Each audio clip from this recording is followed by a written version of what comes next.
everyone. Welcome to online lecture series by MRK Group of Institutions. I am Sakshi Sharma and here we will study physics for BSc first semester students. So let's begin. देखिए जो BSc first semester की physics है इसे हम दो papers में divide करते हैं, पेपर 1 एंड पेपर 2. पेपर 1 है मैकेनिक्स और पेपर 2 है electricity and magnetism. So here we will study electricity and magnetism, that is paper 2 of BSc first semester physics. तो देखिए पेपर 2 में आप स्टडी करेंगे इलेक्ट्रोस्टैटिक्स के बारे में, मैग्नेटोस्टैटिक्स के बारे में और इलेक्ट्रिसिटी से रिलेटेड फिनोमेना के बारे में. अब ये जो आपके फिनोमेना है इन्हें हम अच्छे से स्टडी कर सकते हैं with the help of vector algebra, क्योंकि ये जो फिनोमेना अभी हमने बताया है कि इलेक्ट्रोस्टैटिक्स, मैग्नेटोस्टैटिक्स, इनमें मैथमेटिकल फॉर्मूले या आप कह सकते हो मैथमेटिकल इक्वेशंस इन्वॉल्व होती हैं जिन्हें हम कॉम्पैक्ट फॉर्म में डिफाइन कर सकते हैं with the help of vector algebra. तो सबसे पहले हम ये देखते हैं कि वेक्टर क्या होता है, यानी किस क्वांटिटी को हम वेक्टर बोलते हैं. देखिए जितनी भी फिजिकल क्वांटिटीज हैं वो मेनली दो कैटेगरीज में डिवाइडेड होती हैं. फर्स्ट है स्केलर क्वांटिटीज एंड सेकंड है वेक्टर क्वांटिटीज. तो सबसे पहले हम ये देखते हैं कि स्केलर क्वांटिटीज क्या होती हैं. देखिए स्केलर क्वांटिटीज से हमारा मतलब ये है कि ऐसी क्वांटिटीज जिन्हें हम सिर्फ मैग्नीट्यूड की हेल्प से ही कंप्लीटली डिफाइन कर सकते हैं, यानी अगर हमें इन क्वांटिटी का मैग्नीट्यूड मालूम है तो सिर्फ उसकी हेल्प से ही हम इन क्वांटिटीज को कंप्लीटली डिफाइन कर सकते हैं, इनके बारे में बता सकते हैं. तो ये जो क्वांटिटीज है यहाँ पे जो ऑर्डिनरी लॉज ऑफ अलजेब्रा है वो एप्लीकेबल होते हैं. इट मीन्स जो अलजेब्रा के सिंपल लॉज है वो स्केलर क्वांटिटीज के केस में एप्लीकेबल होते हैं. एग्जाम्पल के लिए आप ले सकते हैं mass, length, time, temperature, distance, charge etcetera. ये सभी क्वांटिटीज स्केलर क्वांटिटीज हैं क्योंकि इन्हें हम इनके मैग्नीट्यूड से ही कंप्लीटली डिफाइन कर सकते हैं. सेकेंड है वेक्टर क्वांटिटीज. वेक्टर क्वांटिटीज से हमारा मतलब है कि ऐसी फिजिकल क्वांटिटीज जिन्हें कंप्लीटली डिफाइन करने के लिए उनका मैग्नीट्यूड और उनकी डायरेक्शन दोनों ही रिक्वायर्ड होते हैं. अब ये जो क्वांटिटीज है इन्हें हम सिंपल अलजेब्रिक रूल्स की हेल्प से ऐड नहीं कर सकते हैं एक्सेप्ट वन केस, यानी एक केस ऐसा होगा जिसमें वेक्टर क्वांटिटीज में भी हम सिंपल अलजेब्रिक रूल्स को यूज कर सकते हैं, और वो केस जब होगा जब ये physical quantities same straight line के अलोंग एक्ट कर रही होंगी. इसके अलावा हम वेक्टर क्वांटिटीज को सिंपल अलजेब्रिक रूल्स की हेल्प से ऐड नहीं कर सकते हैं. एग्जाम्पल के लिए displacement, velocity, acceleration, force, electric field, magnetic field etcetera, ये सभी क्वांटिटीज वेक्टर क्वांटिटीज हैं क्योंकि इन क्वांटिटीज को कंप्लीटली डिफाइन करने के लिए इनका मैग्नीट्यूड और डायरेक्शन दोनों ही रिक्वायर्ड होते हैं. तो अब हम बात करते हैं वेक्टर्स के रिप्रेजेंटेशन के बारे में कि किस तरह से हम वेक्टर को रिप्रेजेंट कर सकते हैं. तो देखिए वेक्टर्स को बेसिकली हम दो तरीके से रिप्रेजेंट कर सकते हैं. फर्स्ट है सिंबॉलिक रिप्रेजेंटेशन ऑफ वेक्टर्स और सेकेंड है ग्राफिकल रिप्रेजेंटेशन ऑफ वेक्टर. तो सबसे पहले हम बात करते हैं सिंबॉलिक रिप्रेजेंटेशन ऑफ वेक्टर की. तो देखिए सिंबॉलिकली हम वेक्टर को रिप्रेजेंट कर सकते हैं बाय अ बोल्ड लेटर और by a letter with an arrow head. For example जैसे मान लेते हैं वेलोसिटी, अभी हमने देखा वेलोसिटी एक वेक्टर क्वांटिटी है, तो इसे आप सिंबॉलिकली रिप्रेजेंट कर सकते हो by a bold letter V, यानी इस तरीके से आप रिप्रेजेंट कर सकते हो इसको थोड़ा सा बोल्ड करके, या फिर आप एक लेटर यानी letter V with an arrow head, इस तरह से भी हम वेक्टर को रिप्रेजेंट कर सकते हैं. तो यहाँ पे जो इस वेक्टर क्वांटिटी का मैग्नीट्यूड होगा उसे आप इस तरह से रिप्रेजेंट कर सकते हो, या तो सिंपल v या फिर इस तरीके से आप लिख सकते हो. इसे हम बोलते हैं एब्सोल्यूट वैल्यू या बोल सकते हो मॉडुलस ऑफ द वेक्टर. यहाँ जो ये मैग्नीट्यूड होगा ये एक स्केलर क्वांटिटी होगा, यानी किसी भी वेक्टर का जब हम मैग्नीट्यूड कैलकुलेट करते हैं तो वो मैग्नीट्यूड एक स्केलर क्वांटिटी आता है. सेकेंड है graphical representation of a vector. तो ग्राफिकली आप किसी वेक्टर को रिप्रेजेंट कर सकते हो by a line with an arrow head at one end. For example यहाँ पे जो सेम वेलोसिटी वेक्टर है उसको इस तरह से एक लाइन की तरह रिप्रेजेंट किया गया है with an arrow head at one and. तो यहाँ पे जो इस वेक्टर क्वांटिटी का मैग्नीट्यूड होगा उसे हम रिप्रेजेंट कर सकते हैं with the help of length of line, यानी यहाँ पे जो इस लाइन की लेंथ होगी वो इसका मैग्नीट्यूड होगा, और इस वेक्टर की जो डायरेक्शन होगी उसे हम रिप्रेजेंट कर सकते हैं with this arrow head mark, यानी जिस डायरेक्शन में ये एरो हेड मार्क होगा, जैसे यहाँ पे इस डायरेक्शन में है तो ये इसकी वेक्टर की डायरेक्शन हो जाएगी. ठीक है, तो इस तरीके से हम किसी भी वेक्टर को ग्राफिकली रिप्रेजेंट कर सकते हैं. तो अब हम बात करते हैं टाइप्स ऑफ वेक्टर्स, यानी वेक्टर्स के कौन कौन से टाइप्स होते हैं। तो देखिए सबसे पहले है इक्वल वेक्टर्स। तो कोई भी अगर दो वेक्टर्स हम लेते हैं तो उन दोनों वेक्टर्स को हम कह सकते हैं कि ये दोनों वेक्टर्स इक्वल वेक्टर्स होंगे अगर उन दोनों वेक्टर्स की लेंथ सेम होगी और वो दोनों वेक्टर्स एक दूसरे के पैरेलल होंगे। फॉर एग्जांपल यहाँ पे हम दो वेक्टर्स कंसिडर कर लेते हैं A B and C B. This is A B एंड ये आपका है सी बी। तो ये दोनों वेक्टर्स को हम कह सकते हैं इक्वल वेक्टर्स अगर इन दोनों वेक्टर्स की लेंथ सेम होगी, यानी जो ए बी है that is equal to C D और ये दोनों वेक्टर्स एक दूसरे के पैरेलल होंगे। तो यहाँ पे हम कह सकते हैं कि ए बी और सी डी क्या होंगे, इक्वल वेक्टर्स होंगे।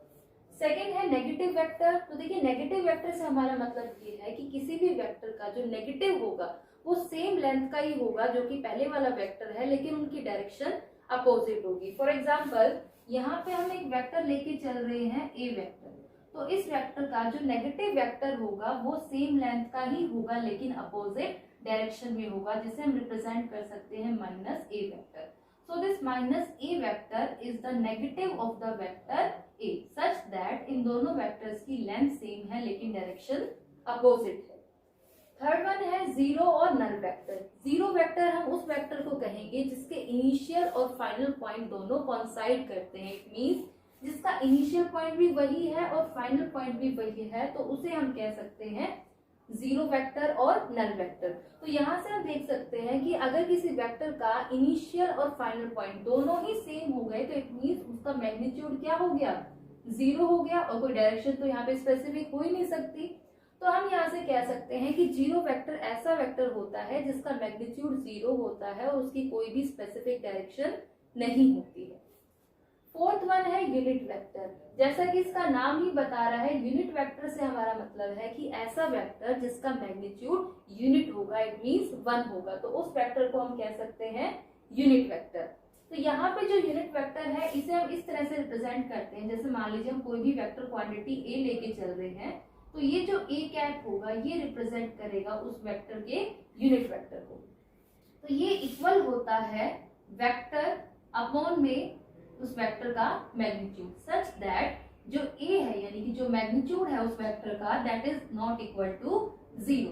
तब हम इस तरह से यूनिट वेक्टर को डिफाइन कर सकते हैं। अब यहाँ पे जो इस यूनिट वेक्टर की डायरेक्शन होगी वो वही डायरेक्शन होगी जो इस वेक्टर ए की हो। तो इस तरह से हम यूनिट वेक्टर को डिफाइन कर सकते हैं। एग्जाम्पल अगर आप लेना चाहो तो देखिए वेक्टर को हम आई जे के की फॉर्म में रिप्रेजेंट करते हैं सच दैट ए वेक्टर अगर मैं यहाँ पे मान रही हूँ आई प्लस जे प्लस 2k, ठीक है, इस तरह से मैंने कोई भी वेक्टर ए कंसिडर कर लिया है।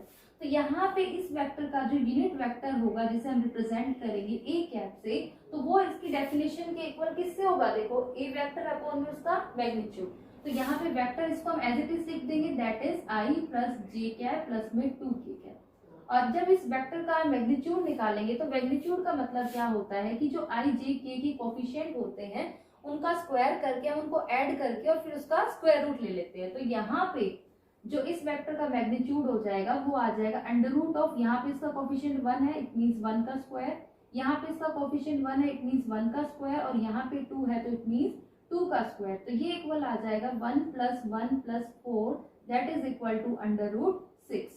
तो ये इसका मैग्नीट्यूड आ जाएगा। तो इस तरह से हम यूनिट वेक्टर को डिफाइन कर सकते हैं।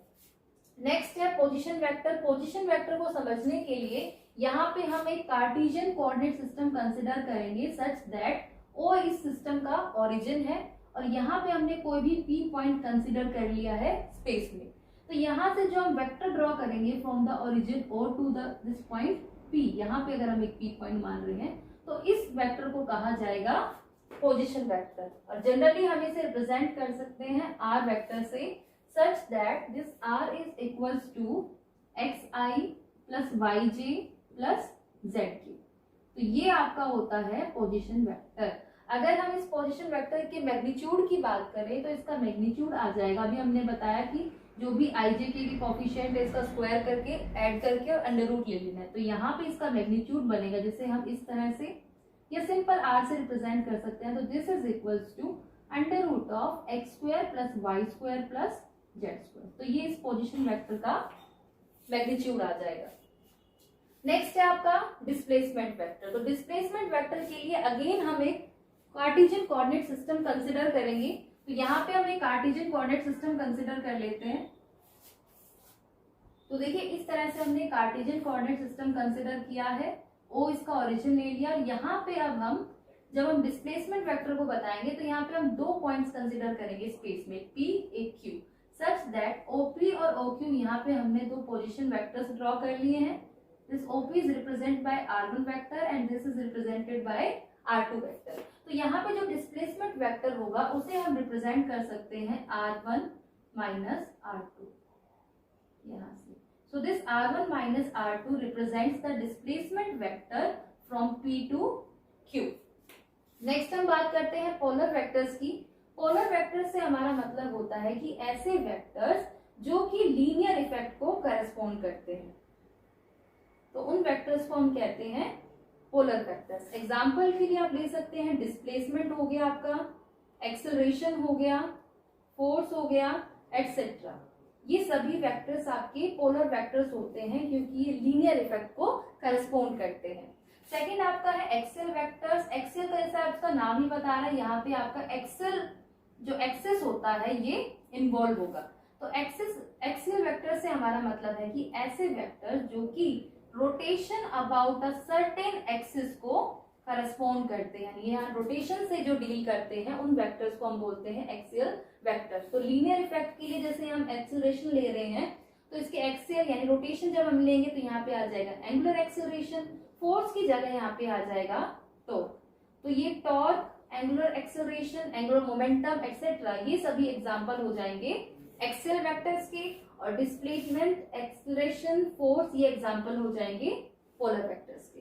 तो इस तरह से आप डिफरेंट टाइप्स ऑफ वेक्टर्स को डिफाइन कर सकते हो।